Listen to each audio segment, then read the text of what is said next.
Indiana versus Oregon, who wins and why?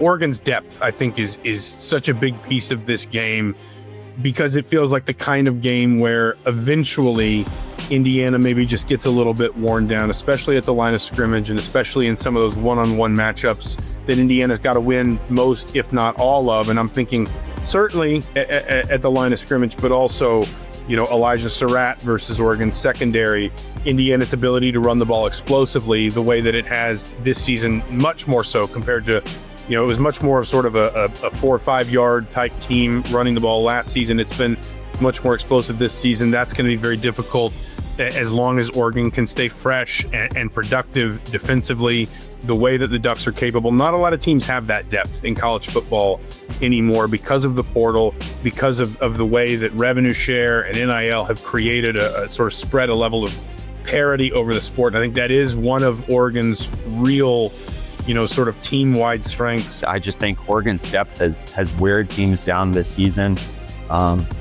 They have the Autzen crowd behind them last time. I think they're really riding the high they had. I know Penn State win looks a little bit different 2 weeks later, but going into Happy Valley and going anywhere and winning in front of 111,000, people clad in white is really a huge momentum boost for a young team, that was kind of unproven heading into this year. Everyone was saying, Dante Moore maybe wasn't the best at UCLA, and he's been producing this season, and maybe they don't have a true number one running back, and they have one of the top rushing offenses in the country.